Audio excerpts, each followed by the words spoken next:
life, of course, I had everything. I had name, I had fame, I had money. I could do anything and everything that I wanted. But one thing that was missing was peace in my heart. You know, I was like, there's everything, but why am I not? There were days of depression. There were days of Allah's message that I could see through His signs. I always tell people that there was 2019. I still remember during Ramadan, I used to see grave in my dream. And I used to see a burning, blazing grave in my dream. And I used to see myself in that grave. I just didn't see the empty grave. I saw myself. And I was like, this is the sign that Allah is giving, that if I do not change, this is what my end is. And you know, that is something that got me little anxiety. And I still remember the changes that were happening. And one night, I used to listen to all the motivational Islamic speeches, And one night, I remember his janaza is covered in 3 cloth. But when a woman dies, her janaza is covered in 5 cloth.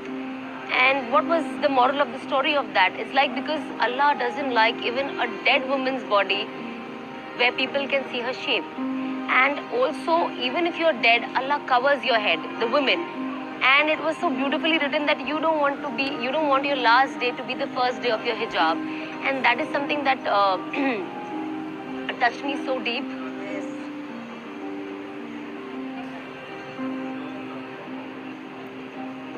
I'm sorry.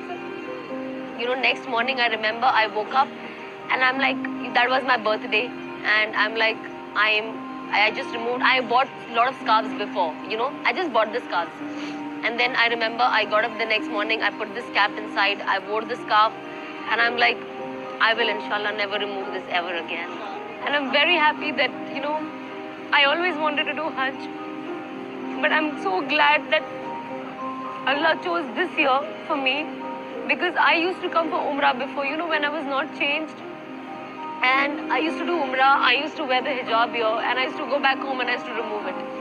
But, I always wanted to do Hajj, and I was just telling, my family yesterday that Allah chose such a right, and Hajj is a huge change in your life. I might not get this opportunity again in my life, but I'm so happy that I came for Hajj when I changed. I know that now how I am, at least the way I look, I'm not going to go back and remove my abaya and throw it away.